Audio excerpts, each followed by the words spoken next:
Well, hey everyone, my name is Ermek, and I'm a CEO and one of the co-founders of Richie.ai, and we specifically do what's called embedded lending for various platforms, marketplaces, and payment processors, and we help them lend and basically offer loan products to merchants they already serve.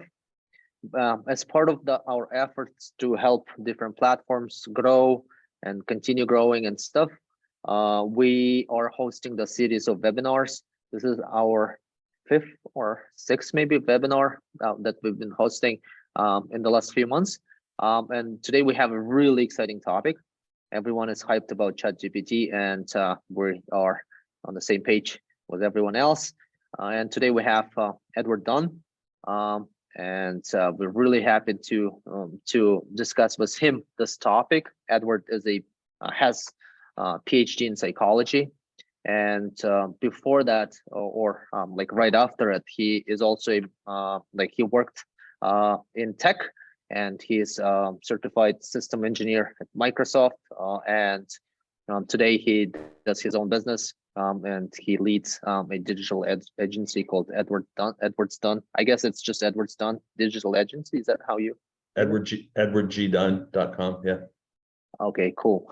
And yeah, we usually we try to discuss missions and why people do it, and he really tries to marry principles of psychology and tech and sales, and we are happy to have him here today joining us. If you want to add anything about yourself, Edward? No, I'm good. Let's rock. Cool, awesome. Well, yeah. Also, we have open Q&A for you guys, so you can go ahead and ask questions right in the chat down below.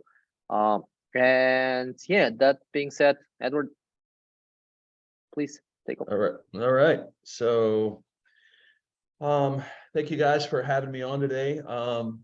Super excited to have a conversation. We're going to try to keep this conversational as much as we can. And so super excited to have a conversation about this emerging technology. And Ermek and I were discussing before we were on. I really do think that the emergence of LLM, large language models powering artificial intelligence, specifically GPT-3, which is what's under the hood of most of the things that you guys have been hearing about. I really do think that it is as seismic a shift as the emergence of the internet was. It literally, this is going to and is currently changing and disrupting literally the entire landscape in tech, in creative arts, and in sciences, and it's just astounding what we're seing and how fast that the AI is learning and improving. So what I wanted to do today is we have a limited amount of time. So I think the best way I can serve you guys is to talk to you about the tools that we are currently testing, and in some cases actually using in our digital agency with our clients, and for our own business as well. And hopefully I have a bit of a unique perspective because of my background in both psychology and tech, that hopefully I can bring to bear, and will give you guys some unique insights. So just the lay of the land, we're going to talk about the tools first, and then we're going to talk about some tips and best practices, and then time allows, then we'll open it up for you guys to pepper me with some questions, and I'll answer the ones I can, and I'll tell you I have no idea if I have no idea, because this is all pretty new. So okay, so the first tool that I want to share with you guys is an informational resource called Futurepedia.io. And the really cool thing about Futurepedia is it is a directory, a synoptic directory of many of the emerging AI tools. And it goes into some detail about what they are and what their use cases are, how they can be best used and leveraged. And so, most of us, myself included, our exposure to this came through YouTube videos or TikTok videos or social media posts or, this type of thing. So you get a pretty limited view of the landscape that way. So what Futurepedia does is it really corrals it all into one place where you can go browse through it and find things that look interesting that you think might be helpful in your specific area. So Futurepedia is great. And by the way, guys, we're not going to have time to actually dig into these tools. So it's really going to be a discussion about what they are and how you can use them. And then at your leisure, then you can go dig into whichever ones make the most sense for you. Okay, the second one, ChatGPT. Look, this is the one that we've all heard about. This is, I think a lot of people out there think that ChatGPT is it. It's certainly not it.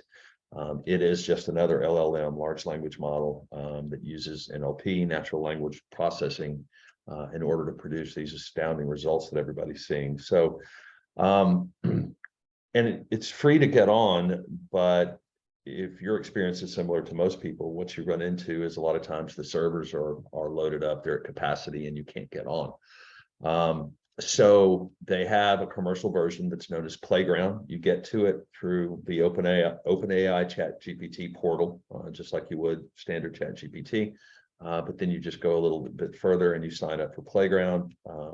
There is a cost associated with it. However, I can tell you, at least in our experience, the way it currently stands, it's really, really inexpensive. I mean, we stuffed mountains of data into it over the last month, and I think our bill was $8. And it has some additional tools that you don't have in the standard free version of ChatGPT. So for those of you who think that you're going to be using this on a regular, consistent basis, or if you just want, some time to really put a lot of data into it and see what you get out, then Playground is really a much better option for you. So,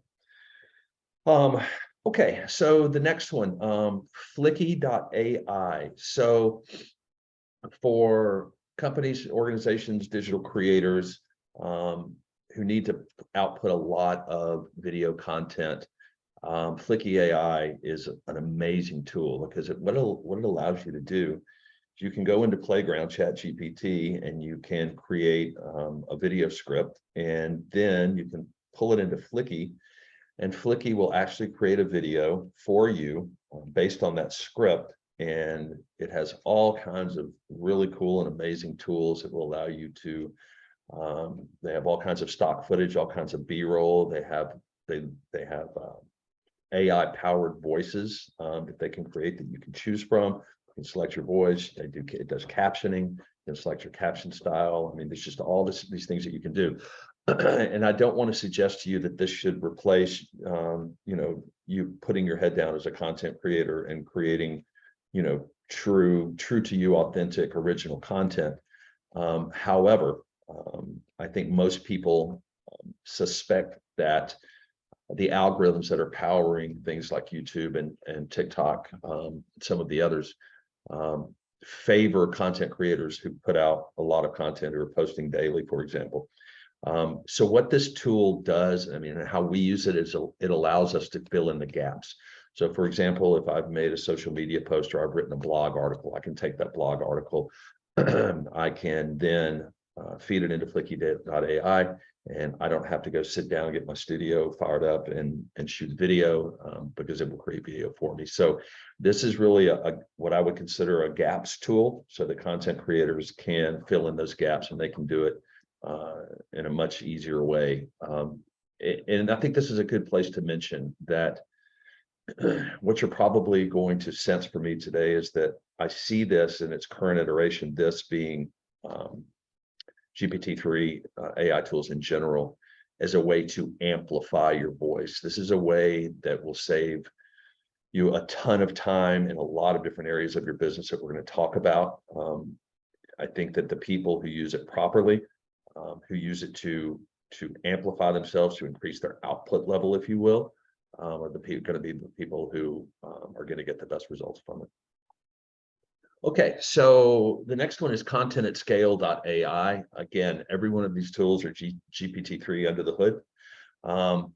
this is an amazing tool that for people who need to create SEO-centric content, whether that's blog posts or whether it's articles or whether it's scripts for videos, web pages, social posts, anything that is SEO-centric. Content at scale allows you to do that much faster pace. But the interesting thing about this, and kind of their whole claim to fame, if you will, is that it is so human-like that it dodges detection, AI detection algorithms run by companies like Google.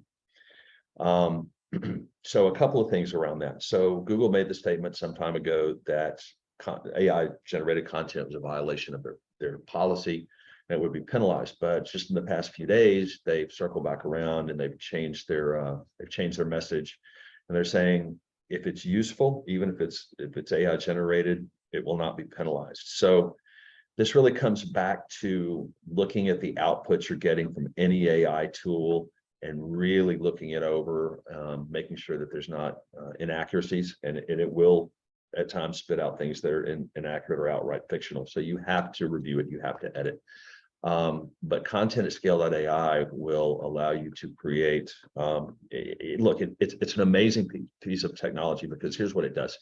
If you put in your keywords that you need to rank for, it's going to go out on the web and it's going to look at, let's say you're doing a blog post, it's going to go find millions of blog posts about similar keywords and similar topics, and then it's going to make a determination about these are the ones that are performing best, and then it's going to write a piece of content for you around those keywords that the AI knows is going to rank well for those keywords. And for those of you who have used tools like Ahrefs and SEMrush and Majestic and Google Keyword Planner and all of these various SEO tools, how incredibly time consuming that can be. So this is just another tool to amplify your content and to be able to create SEO centric content much faster than it was ever possible before. And so far our tests with this have been absolutely outstanding.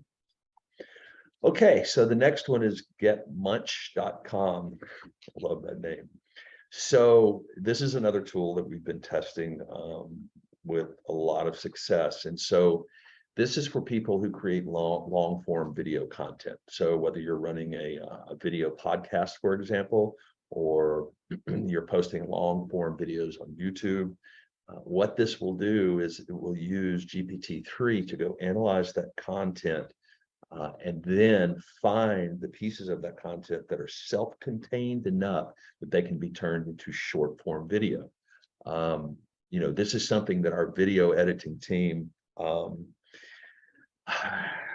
don't want to say it's the bane of their existence, but they would probably say that, because if I do a long form video or I record a webinar, I do anything along these lines, and then I give it to them and say, hey, make as many pieces of short form content as you can out of this.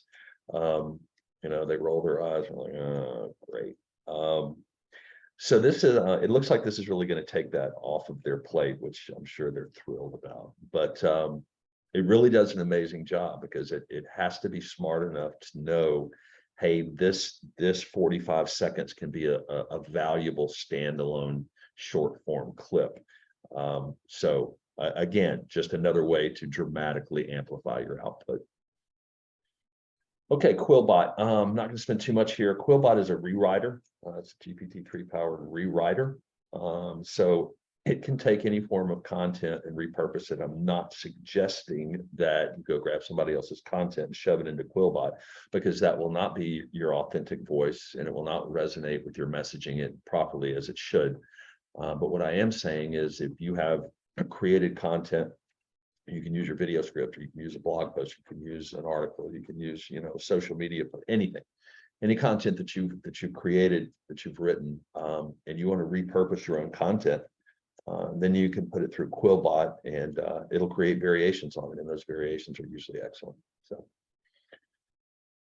okay, this is the last one, and Ermic and I and Saleh have had some interesting conversations about this, and at first I really didn't know if I wanted to talk about this one or not, but I think it merits some discussion, and it is something called Personal.ai. And it is, look, all of these tools increase productivity on an order of magnitude, but this one is one that really made me sit up and take notice, if you will, because what it's capable of is truly amazing, astonishing. There's not enough adjectives. I think Hermex said scary. Yeah, it is a little bit scary, but here it is in a nutshell. So what this does is you can take all of the published output from anyone. So, but let's say it's you personally. So you can go out and you can scrape every social media post you've ever created, on your business page. You can take every blog post that you've ever written for your website. You can take every video script that you've ever created. You can take literally every piece of content that's pertinent about a specific subject matter, a topic that you've ever created, and you can input it all into Personal.ai. And then you continue to do that as you create. So as you use all of these other tools that we just looked at, and they're creating content for you, but it's based on your prompts. You've created these prompts. Even that, you can feed all this into Personal.ai, and it will essentially virtualize your brain so that it can be queried by someone else. So let me give you an example of that. So if you've done this and now the AI has a sense of how you would respond to a question on the topic of AI, okay? We could take this entire recording and put it in there from this webinar, for example. And it will then answer questions based solely on what it's gotten from your content, from you. There are companies right now that are adding this as a chat engine to their web assets, to their websites, so that, for example, the founder CEO or their mad scientist or whoever they choose can be online and available to answer questions 24/7, 365, while that person in the real world is actually sleeping or working or doing whatever.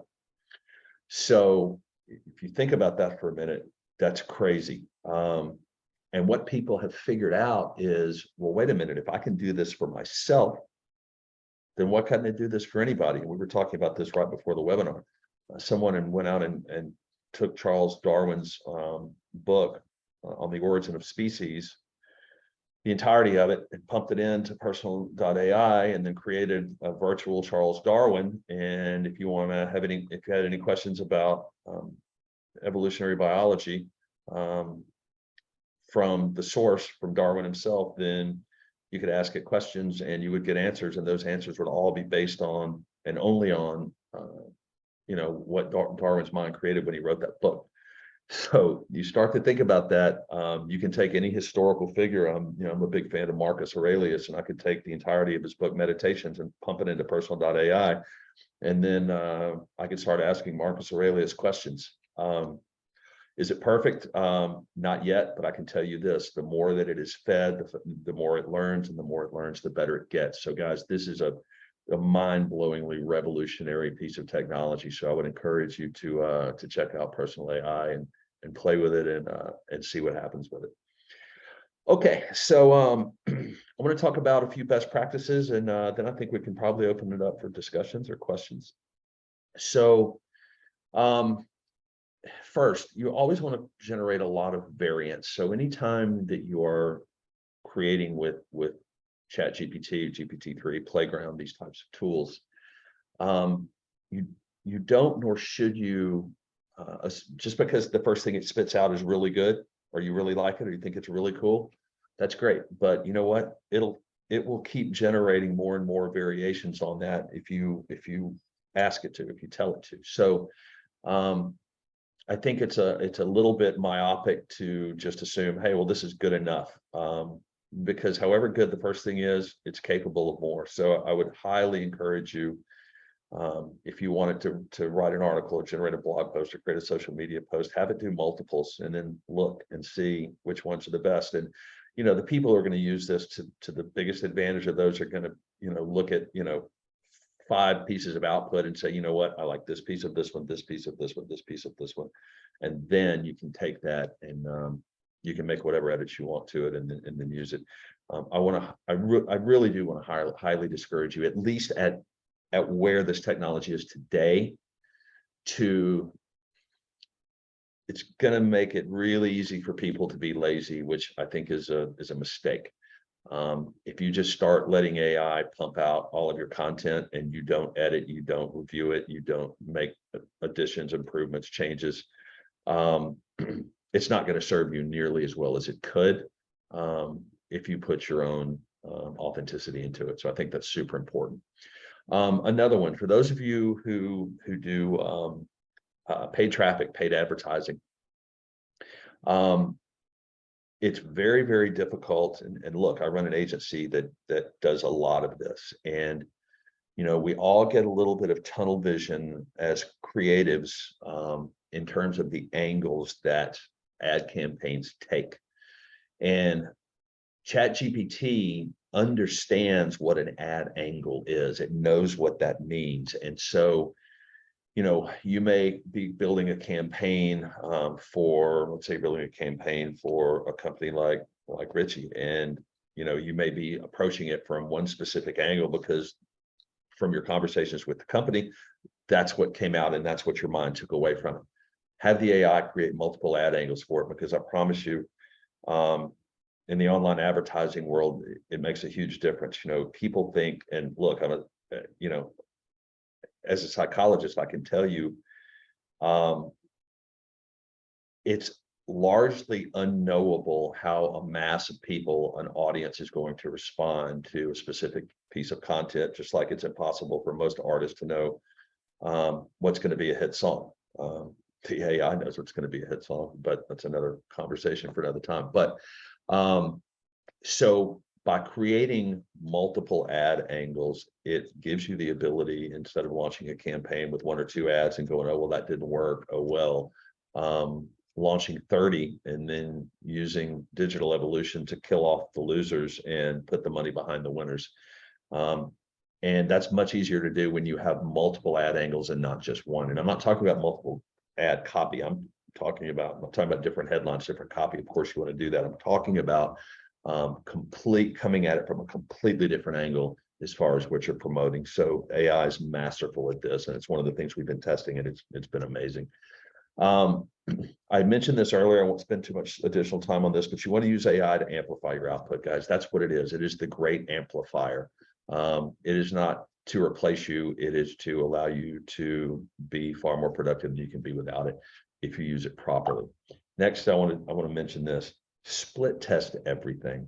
And you know, this comes from my advertising mind, and because that's a world that I spend a lot of time in. But don't ever assume that you know what's going to be the winner. You want to A/B test, split test literally everything. So if it's coming out of AI, or if it's coming out of your own brain, either way, you never want to make assumptions that you know which piece of content is going to be the winner. You always want to split test as much as you possibly can. And then lastly, you know, and this is a great exercise to take all of these tools that we've talked about today. Take a look at your business and list all of the recurring writing tasks that you have in your business. You know, and we talked about this a little bit yesterday. We were talking about the webinar today.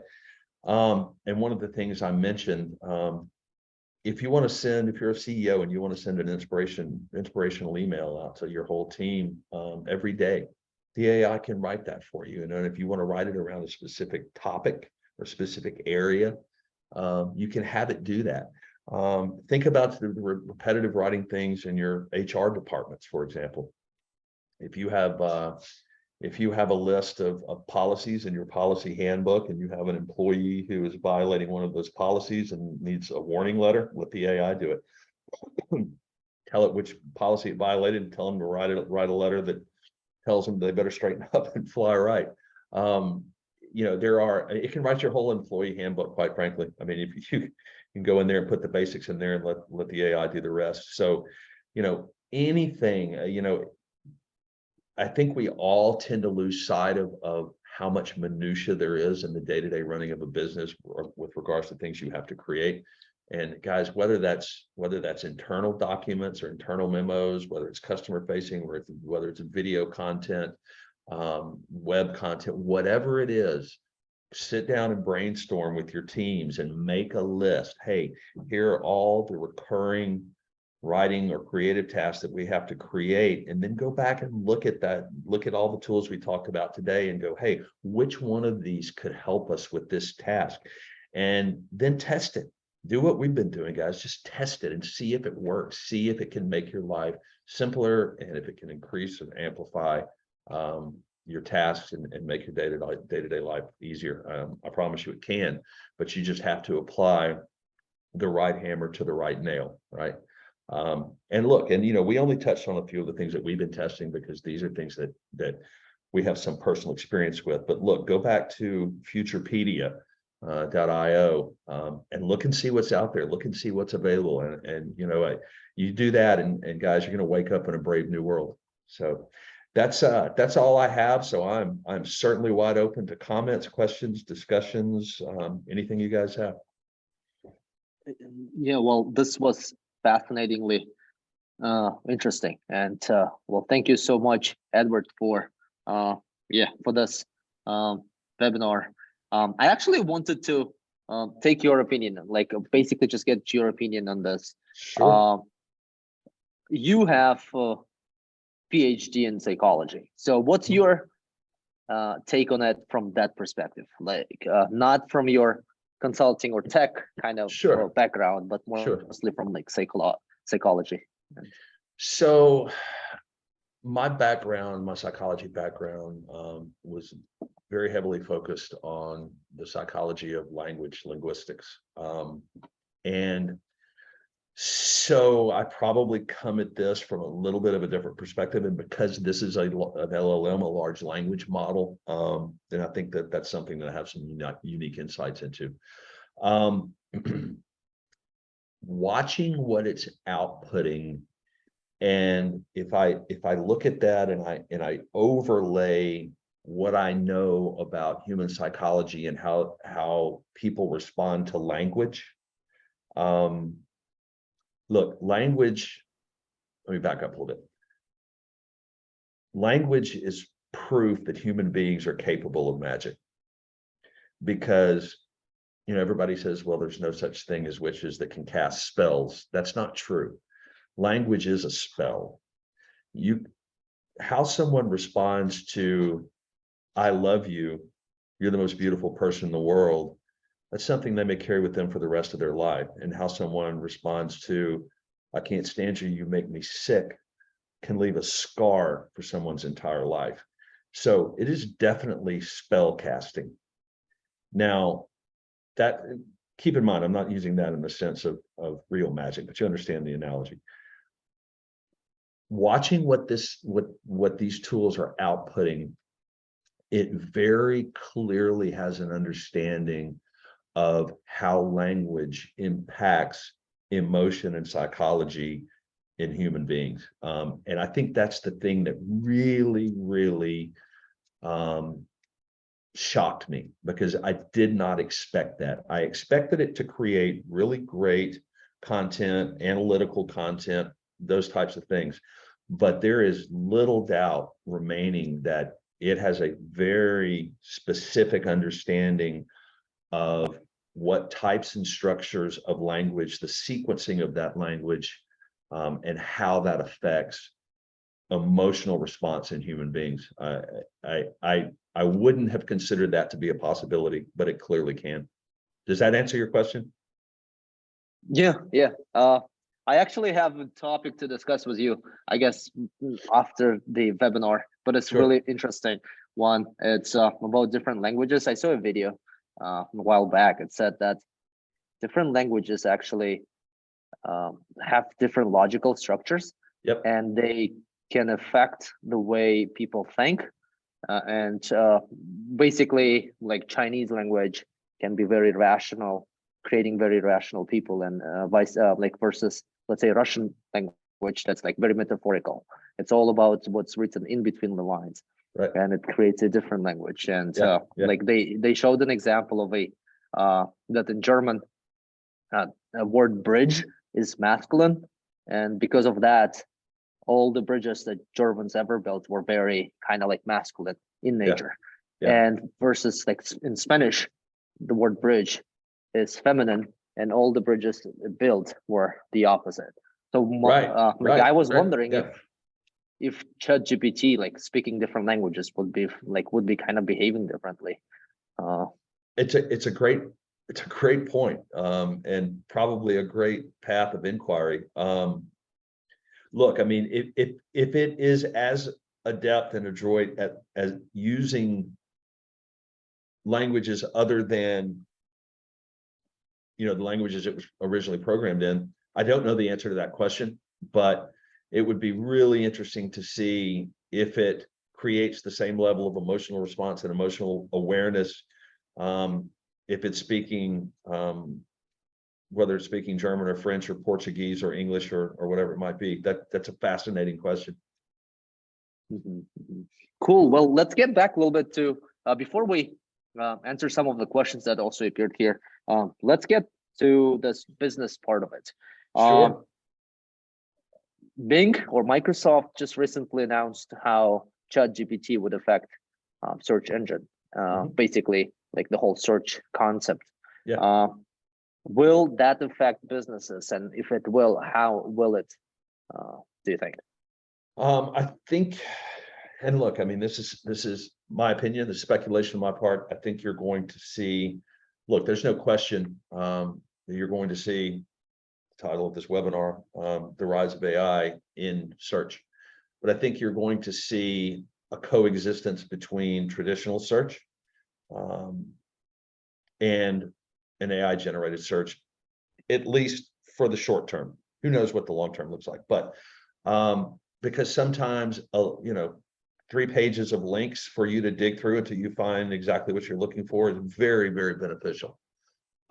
Sometimes you just need to know how to change the oil filter on your 69 Mustang, and you don't need to go through 10 pages to find that out, right? So there are significant substantial use cases for both. I think the larger question, and maybe this is really what you meant, I think the larger question is, how is this going to affect how people are optimizing for search? How is it going to affect how people are optimizing for SEO? And look, I think as long as, I think it's going to be business specific. And here's what I mean by that.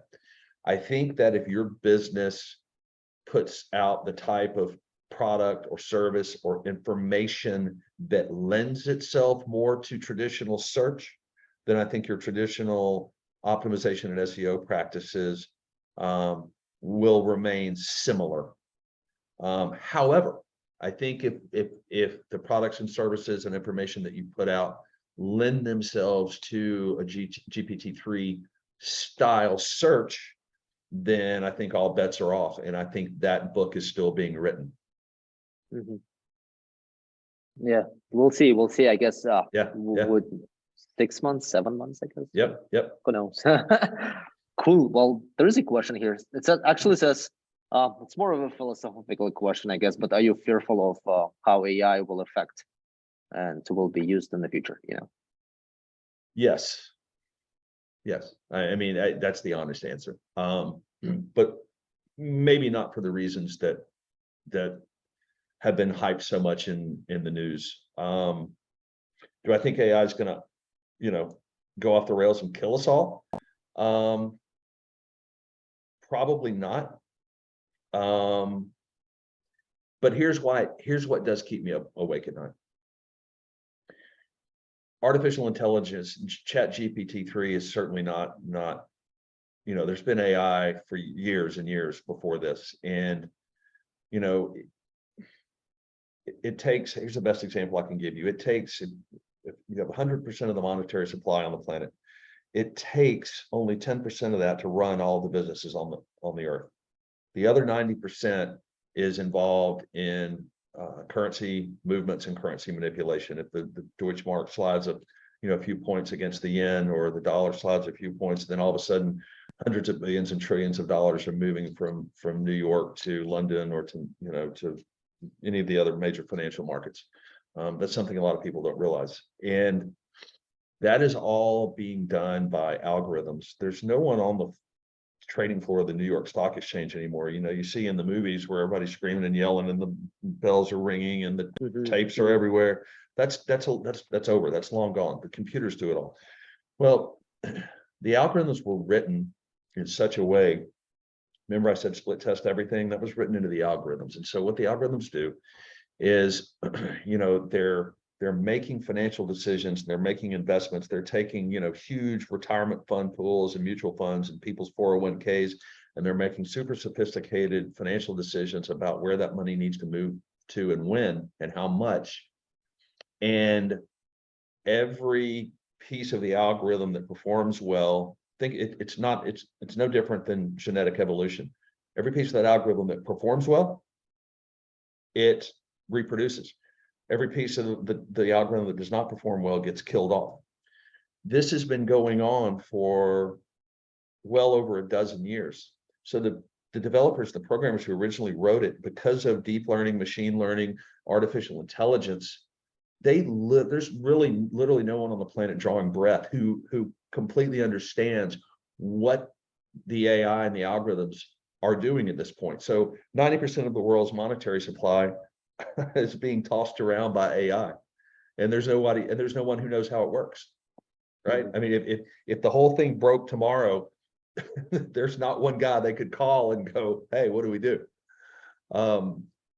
That's what keeps me awake at night a little bit, because you're going to see the exact same thing with the iteration of LLMs, large language models like GPT-3.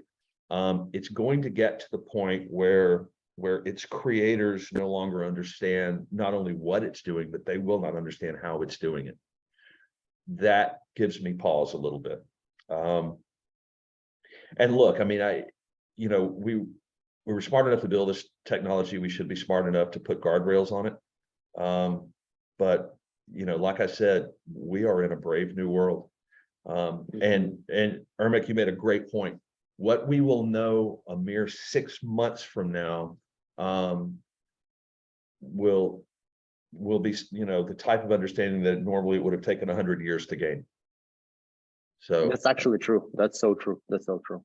Yeah. And was what you just said about the Rails. There is actually a really interesting question. It says, will there be anything that kind of prevents ChatGPT or some policies around how ChatGPT handles private information or confidential information? Because if you think of it, if ChatGPT can now just kind of scrape through Facebook and like just basically understand everyone on the planet, how dangerous is that?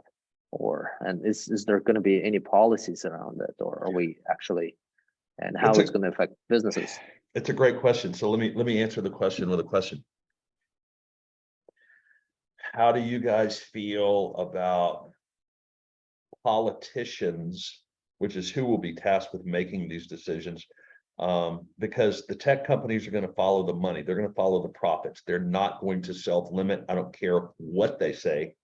They will only self-limit in as much as it benefits them financially. That is the net result of a growth economy. Now, that said, where does that leave that ball? Well, it leaves it in the court of the politicians. And when you're talking about artificial intelligence and politicians, you are talking about a room full of dogs looking at a card trick.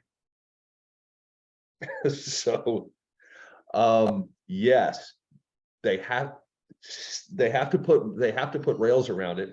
One would only hope that they have the presence of mind to bring in enough smart, independent, programming literate people, and they better do it quick, because if they wait much longer, they're not going to understand what the AI is doing anyway, and they're not going to be able to do it. So we are in a very, very unique place right now where and you're going to hear a lot of things emerge, these conversations between tech, between Google and Microsoft and OpenAI and all the purveyors of these types of engines, because look, they have a profit motive to protect, and the politicians have an electorate to protect. So those those two things are that can be at odds somewhat. But whatever they do, I hope they do it quick. I mean, they have to come up with some solutions, I guess, in the next. I mean, unless it's too late. Well, either that or everybody's going to copyright their brain.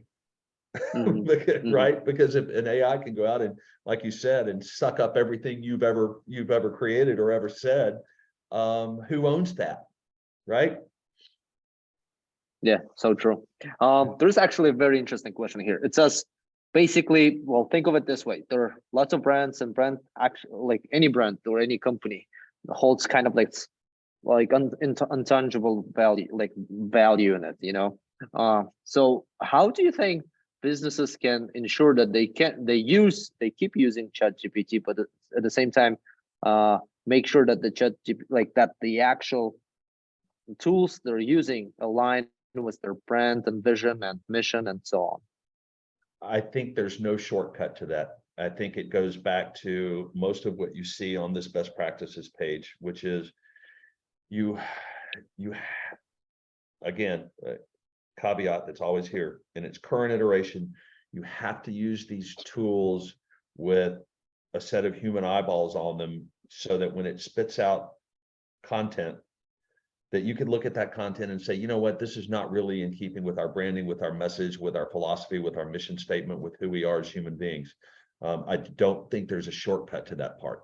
You know, ChatGPT or any GPT-3 based engine can create all day long, but it's still going to take a human being that says, hey, you know what, this is in line with us or it's not. And I'm sure at some point, look, I could write down all of my company's values, its values in business, its values ecologically, its value on the human level. You know, I could take every shred of that and put it into a document and feed it into the AI and say, only create content based on these things. And the results would probably be pretty good. But as it stands today, people have to decide, hey, is this in keeping with who we are or is it not? That's true. There's a question here, but I think it's kind of obvious because it says, well, can ChatGPT be used for customer support? I guess it's not a question of can, it's a question of when, or like it's obviously going to be used in customer support. But it's being used in customer support all day, every day, all over the world right now. Exactly. My question is like that. So there will be a situation where both the inquiry is also created by ChatGPT or the business inquiries, not just the support. Support is reactionary, but business inquiries can be created by some sort of virtual intelligent assistant, right? Question here is when that communication is going to happen, when your virtual artificially intelligent assistant is going to be speaking with artificially intelligent customer support, how far that conversation can go, do you think? Well, because, well, yeah, remember someone said that they came up with their own language once? I don't know. I mean, I would really have to think that through. I don't know the answer to that, and I don't know that anybody does. Nobody can predict, right? Cool. Any other questions, people? I mean, there are multiple other questions here as well. Oh, and it's more of like a tactical one. It says, yeah, what's the difference between the free version of ChatGPT and the paid version? Did you encounter any? Yeah, well, the biggest difference is you can always get on the paid version. I mean, that's its biggest selling point. But it has some additional tools. I mean, just pop on there and have a look at it. I think there's a trial version. Maybe there's not. There was, but it's got some additional filtering options. You know, it's a little better at changing the output from, you know, analytical to academic to friendly to, you know, so it's just got some additional filtering options for the output. Yeah, I mean, look, it's better, but again, you can get on. So there you go. And I think we could, yeah, this is the last question we have here, unless some new questions will arrive. But Sure. as a psychologist, do you think AI will replace human therapists at some point in time? Therapist, as in Yeah. psychotherapist? Yes. Yes, and you won't know it.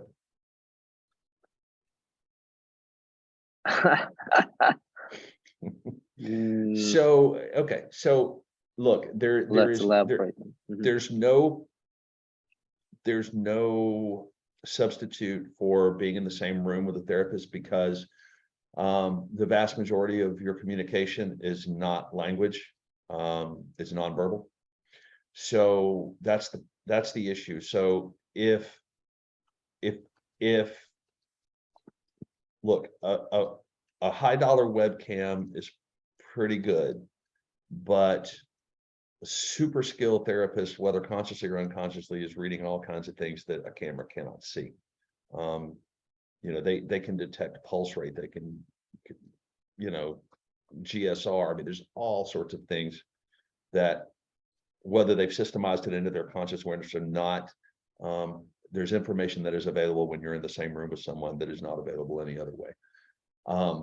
From a purely language perspective, then ChatGPT can do it right now today. I mean, it has read, you know, the greatest books on psychotherapy ever written. Well, no, hell, it's read all the books on psychotherapy ever written, not just the best ones, all of them, right? So could it do psychoanalysis online all day? Can do it right now, today. Are the results going to be the same as if you were in the room with a highly skilled, highly trained psychotherapist? No. But that's not to say that that capability is not on the horizon. Because I think that it probably is. But then you're talking about having to have all types of biosensors, and you know, there's entire apparatus that would have to be available for that to work. And not to mention the ethics of, you know, having a therapy session with someone and not upfront revealing, hey, by the way, you're talking to an AI. Now, some people, look, I mean, you can go pay money and get an AI girlfriend or boyfriend on the internet right now, right? There's a significant amount of the population who prefer that. You know, I can't explain that, but there are. So I'm sure that there's a market for, hey, you know what? I don't want to tell a complete stranger my deepest, darkest secrets, but I'll damn sure tell an AI, right? So yeah, is it capable? Yes. Do I think it will replace therapists in the long run? No. And here's why I don't think it will, because people crave human connection, and that will never change. That's true. That's true. Cool. And well, let's do this very last question. It says, any success stories of businesses that have implemented ChatGPT? I mean, I guess there are a bunch of those examples that you already showed. Yeah, there's look, I mean, I can tell you, you know, just from firsthand experience in my own business, we recently launched a marketing campaign for a financial services company. And this is the first time we've done this, but we use GPT-3 Playground specifically and a couple of other tools we created two completely discrete, unique campaigns. And one we created completely in-house with our staff, all created by live breathing human beings. And then the second campaign, all we did is give GPT some prompts, and it wrote the ads, it created the video content, it created the video scripts, it did everything. And we ran those tests, and we ran those two campaigns side by side. It's not a scientific method level test because we had two completely different ad angles. But I can tell you this, the performance of the largely GPT generated campaign was on par of the performance of the campaign that we built ourselves. Now, I would have, in order for me to know for sure, I would have to use the exact same angle on the campaign, and we haven't done that yet.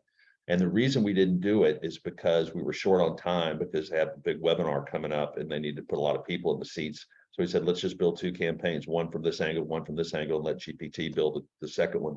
And it did. And so far the results are, I mean, literally within a couple of basis points difference of the success metrics, the KPIs, the key performance indicators on those 2 campaigns are neck and neck. So wow, that's insane. And Yeah. that's on Google, just to double check. Was it on It's Google? Facebook. Did you run ads on Facebook? Facebook. Got it. Yep. Wow, cool. Awesome. Well, I guess on this note, we can, well, thank you for this really Absolutely. fascinating, Thank you guys. semi philosophic, semi business kind of webinar. I mean, this was really awesome. I liked it. We also have this little tradition at this point, I guess, offering a little gift to people that are attending this webinar today or will view it in the future. So yeah, what did you prepare for them? So something that we provide to a lot of our premium clients is a questionnaire-based marketing plan. And so what that does is basically we have a list of questions that we ask that gives us a sense. It really helps us understand the business at a clinical level, understand the DNA of their business. And then we craft a high-level custom marketing plan for them. And they're free to take that and go do whatever they want with it. I mean, they can go hire people to execute it, or they can do it themselves, or they can do whatever they want. So yeah, so we're perfectly willing to Ermac, I'll provide you with that list of questions, and you can disseminate that to the people on the webinar. And if they're interested, they can fill it out, they can get it back to us, and then we will deliver a marketing plan to them. And again, it's a no strings attached gift. I mean, it's not, they can use us or they can use anybody. You know, if their brother owns a marketing agency, then great, you know, go give them this. So yeah. Will it use ChatGPT in any aspect of it? Absolutely. Got it. Cool. Awesome. Well, we also offer 2 people from this webinar, or anyone who is watching it, an opportunity to get a 3-month trial with Richie.ai. For that, we will also send out an email with some information on how to do both of us stuff. So I guess we will share a link or a set of questions from Edward's marketing survey, and that will help you, will basically allow them to create you a marketing plan that you can utilize.